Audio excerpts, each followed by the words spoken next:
ನಮಸ್ಕಾರ ರೀ ಎಲ್ಲ ಪ್ರೀತಿ ಮಂದಿಗೆ ಕನ್ನಡಿಗನ ಹೃದಯಪೂರ್ವಕ ಸ್ವಾಗತ. ಹೇಳ್ತಾರೆ, ಒಂದು ಕತೆ ಹೇಳ್ತಿರ್ತಾರೆ. ಒಬ್ಬ ಬಹಳ ದೊಡ್ಡ ಸಿರಿವಂತ ಇದ್ದ, ಬಹಳ ದೊಡ್ಡ ಸಿರಿವಂತ, ಅಷ್ಟೇ ಸ್ವಲ್ಪ ಉದಾರಿನೂ ಇದ್ದ. ಒಂದು ಸಲ ಆತ ಒಂದು ತೋಟದಲ್ಲಿ ಆನಂದವಾಗಿ ಕೂತ್ಕೊಂಡಿದ್ದ. ಹಾದಿಯಿಂದ 3 ಜನ ಭಿಕ್ಷುಕರು ಹೋಗ್ತಾ ಇದ್ರು. ಅವರು ಇಲ್ಲಿ ಶ್ರೀಮಂತೇನ ಕೂತಿದ್ದ, ಇವನ ಬಗ್ಗೆ ಬಹಳ ಕೇಳಿದ್ರು. ಅದಕ್ಕೆ ಇವನ ಹತ್ತಿರ ಹೋಗಿ ಒಂದಿಷ್ಟೇನರೇ ಭಿಕ್ಷಾ ಕೇಳೋಣ ಅಂತ ನಿರ್ಣಯ ಮಾಡಿದರು. ಅವಾಗ 3 ಮಂದಿ ಕೂಡಿ ವಿಚಾರ ಮಾಡಿದರು. ಮೊದಲ ಒಬ್ಬ ನೀ ಹೋಗು, ಆ ಬಳಿಕ ನಾನು ಕೊನೆಗೆ ಹೋಗ್ತೇನೆ ಅಂತ 3 ಮಂದಿ ಮಾತಾಡಿಕೊಂಡ್ರು. ಮೊಟ್ಟ ಮೊದಲು ಒಬ್ಬ ಹಾದ ಹೋಗಿ ಅಲ್ಲೇನು ಶ್ರೀಮಂತ ಕೂತಿದ್ದ, ಬಹಳ ಸಂತೋಷವಾಗಿ ಕೂತಿದ್ದ. ದೊಡ್ಡ ತೋಟ, ಸುಂದರವಾದ ತೋಟ, ಸುತ್ತೆಲ್ಲ ಹೂಗಳು, ಮನಸ್ಸು ಅರಳಿತ್ತು ಶ್ರೀಮಂತಂದು. ಇವ ಒಳಗೆ ಹೋದ, ತೋಟದಲ್ಲಿ ಹೋದ. ಹೋಗಿ ಮಹಾನುಭಾವರೇ ನನಗೊಂದು 5 ರೂಪಾಯಿ ಕೊಡಿ ಅಂದ. ಆವಾಗ ಶ್ರೀಮಂತ ಆತ ಹೇಳ್ದ, ಏನು ಹಾದಿಗೆ ಹೋಗೋ ಭಿಕ್ಷುಕರಿಗೆಲ್ಲ ನಾ ಏನು ಅವರು ಬೇಡದಷ್ಟು ಕೊಡಬೇಕೇನು ಅಂದ. ಹಾದಿಗೆ ಹೋಗೋ ಭಿಕ್ಷುಕರು ನೀವು ಏನು ನನ್ನಲ್ಲಿ ಇಡಗಂಟ ಇಟ್ಟಿರೇನು 5 ರೂಪಾಯಿ ಕೇಳಾಕ ಅಂದ. ಇವ ಬಂದು ಕೇಳಿದ್ದ, ಒಂದು 5 ರೂಪಾಯಿ ಕೊಡಿ ಅಂದ. ಏನು ಸಾಲ ಮಾಡಿದೀಯಾ? ನಾನು ಮಾಡಿದ್ದೇನಾ? ನನ್ನ ಹತ್ತಿರ ಇಟ್ಟಿದೀಯಾ ಯಾವಾಗಲಾದರೂ ಕೇಳಾಕ ಅಂದ. ಅವಾಗ ಭಿಕ್ಷು ಹೇಳ್ದ, ಇಲ್ಲ ಕೊಡಿ, ನಾನು ಭಿಕ್ಷುಕ ಅಂದ. 1-2 ರೂಪಾಯಿ ಕೊಡ್ತೀನಿ, ತೊಗೊಂಡು ಹೋಗತ್ತು. 1-2 ರೂಪಾಯಿ ಕೊಟ್ಟು ಕಳಿಸಿದ.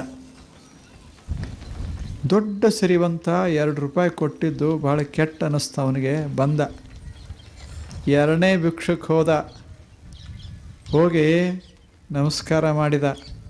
ಬದಲ ಹೆಂಗದ ಅವ ಬಂದು ಒಂದು 5 ರೂಪಾಯಿ ಕೊಡಿ ಅಂತ ಕೇಳಿದ್ದ. ಕೇಳೋ ರೀತಿ ನಾ ಹೇಳೋದು,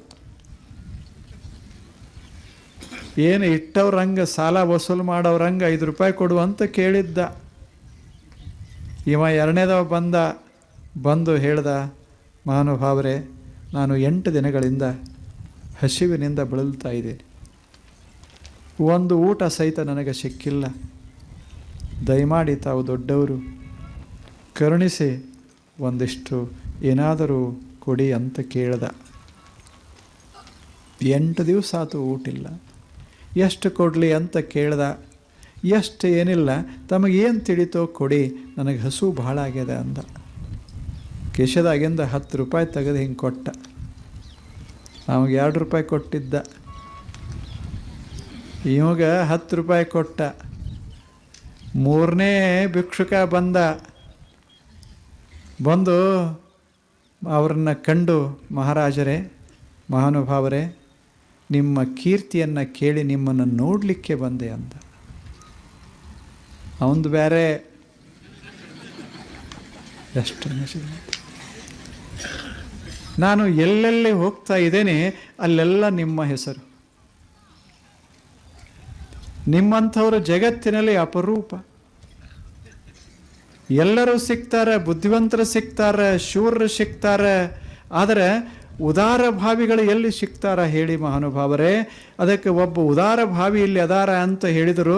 ಸುಮ್ಮನೆ ನಿಮ್ಮನ್ನು ನೋಡಿ ಹೋಗಬೇಕು ಅಂತ ಬಂದೆ ಅಂದ. ಮಾತು ಧರ್ಮ ಇದು. ಮೊದಲನೇ ಮನುಷ್ಯನ ಮಾತಿನಾಗ ಧರ್ಮ ಇರಲಿಲ್ಲ, ಭಿಕ್ಷಾ ಕೇಳೋದಿತ್ತಲ್ಲೇ, ಭಿಕ್ಷುಕ ಹೃದಯ ಇತ್ತಲ್ಲ.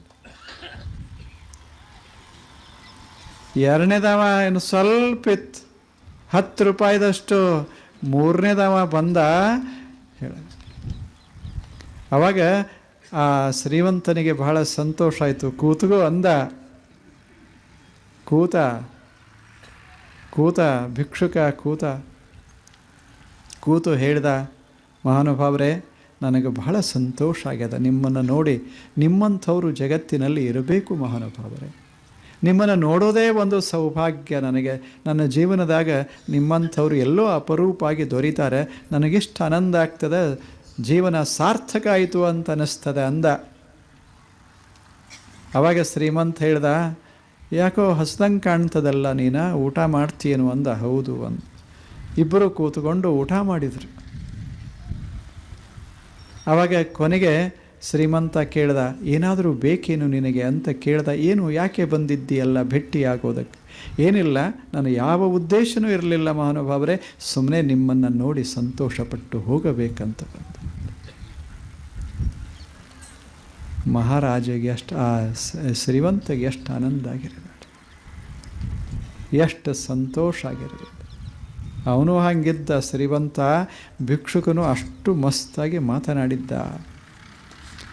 ಆವಾಗ ಶ್ರೀಮಂತ ಹೇಳ್ದ, ನೀ ಅಲ್ಲೇ ಇಲ್ಲಿ ಹೋಗಬೇಡ, ಈ ತೋಟ ಸುಂದರವಾದ ತೋಟ, ಇದನ್ನು ನೋಡ್ತಾ ಇರು, ಇದು ನಿನ್ನ ಇದಕ್ಕೆ ಒಪ್ಪಿಸ್ತೇನೆ, ನೀನು ಸಂತೋಷವಾಗಿ ಈ ತೋಟದಲ್ಲಿ ಕಾಲ ಕಳೆ, ಇದನ್ನು ನೋಡ್ಕೊಂತ ಇದನ್ನು ಚೆನ್ನಾಗಿ ರಕ್ಷಿಸ್ತಾ ಇರು, ಸಾಕು, ನಿನಗೇನು ಬೇಕೋ ಎಲ್ಲ ಕೊಡ್ತೀನಿ ಅಂದ. ಭಿಕ್ಷುಕ ಹೇಳ್ದ, ಮಹಾನುಭಾವರೇ, ನಾನೇನು ಮಾಡೋದು, ನಾನೊಬ್ಬ ಸಾಮಾನ್ಯ ಭಿಕ್ಷುಕ, ನನ್ನಿಂದ ಇಷ್ಟೆಲ್ಲ ರಕ್ಷಣೆ ಮಾಡೋದು ಎಲ್ಲಿ ಸಾಧ್ಯ ಅದ ಹೇಳಿ? ತಮ್ಮಂಥವರ ಸಾಮೀಪ್ಯದಲ್ಲಿ ಇರೋದೇ ಒಂದು ಭಾಗ್ಯ, ಇನ್ಯಾವುದು ನಾನು ನೋಡ್ತೇನೆ ಅಂತಲ್ಲ, ನಿಮ್ಮ ತೋಟದಾಗ ಇರೋದೇ ನನ್ನ ಭಾಗ್ಯ ಅಂತ ಭಾವಿಸ್ತೇನೆ ಅಂದ. ಬಂದಿದ್ದ ಮನಸ್ಸನ್ನು ಗೆದ್ದ. ಬರೇ ಮನಸ್ಸು ಗೆಲ್ಲಿಲ್ಲ, ಅವರ ಮೈತ್ರಿ ಪಡೆದ. ಕೊನೆಗೆ ಯಾವ ತೋಟದಲ್ಲಿ ಕೂತಿದ್ರೂ ಆ ತೋಟದ ಮಾಲೀಕನಾದ. ಇದು ಜಗತ್ತ ಕೂಡ ದೇವರ ತೋಟ ಇದೆ. ನಾವೆಲ್ಲ ಸುಮ್ಮನೆ ಖಾಲಿ ಕೈಯಿಂದ ಬಂದವರು. ಭಿಕ್ಷುಕರಂದ್ರೆ ಏನು? ಖಾಲಿ ಕೈಯಿಂದ ಬಂದವರು. ಈ ತೋಟದಲ್ಲಿ ನಾವು ಚೆನ್ನಾಗಿ ಬಾಳಿ ಬದುಕಬೇಕಾದರೆ ಮೃದು ವಚನವೇ ಸಕಲ ತಪಂಗಳಯ್ಯ, ಮೃದು ವಚನವೇ ಸಕಲ ಜಪಂಗಳಯ್ಯ, ಮೃದು ವಚನವೇ ಸದಾಶಿವನ ಒಲುಮೆಯಯ್ಯ. ನೀವು ಸ್ವಲ್ಪ ಪ್ರಯೋಗ ಮಾಡಿ ನೋಡ್ರಿ, ನಾಳೆ ಬರುತ್ತಕ ಕೆಟ್ಟ ಎರಡು ಶಬ್ದ ಬೈರಿ, ಮನಿ ಹೆಂಗಾಗ್ತದೆ. ಸುಮ್ಮನೆ ಚೆಂದಾಗಿ ಒಂದೆರಡು ಒಳ್ಳೆ ಏನು ಹಾಲ, ಏನು ತುಪ್ಪು, ಏನು ಆಹಾರ, ಸುಮ್ಮನೆ ಆನಂದಕ್ಕಾಗಿ ಮತ್ತು ಪ್ರಾಮಾಣಿಕವಾಗಿ, ಮತ್ತು ಸುಳ್ಳಲ್ಲ ನಾ ಹೇಳೋದು, ಪ್ರಾಮಾಣಿಕತೆ ಇರಬೇಕು. ಅದು ಮಾತಿನ ಒಂದು ರೂಪದು. ಪ್ರಾಮಾಣಿಕತೆ ಬಹಳ ದೊಡ್ಡ ಅಂಶ, ಅದು ವಾಕ್ಯದ ಅಂಶ. ಅದು ಪ್ರಾಮಾಣಿಕತೆ, ಮಾಧುರ್ಯ ಎರಡೂ ಗುಣಗಳು ಆ ಮಾತಿನಲ್ಲಿ ಇರಬೇಕಾಗ್ತದೆ. ಅಂಥ ಮಾತುಗಳಿಗೆ ಧರ್ಮದ ಅಭಿವ್ಯಕ್ತ ರೂಪಗಳು ಅಂತ ಕರೀತಾರೆ. ವಾಕ್ ಅಂತ ಅದಕ್ಕೆ ಹೆಸರು. ಅದು ಮಾತು ಮಧುರವಾಗಿರಬೇಕು ಮತ್ತು ಸತ್ಯದಿಂದ ತುಂಬಿಕೊಂಡಿರಬೇಕು. ಮಾತು ಎರಡು ಲಕ್ಷಣ ಮಾತಿಗೆ.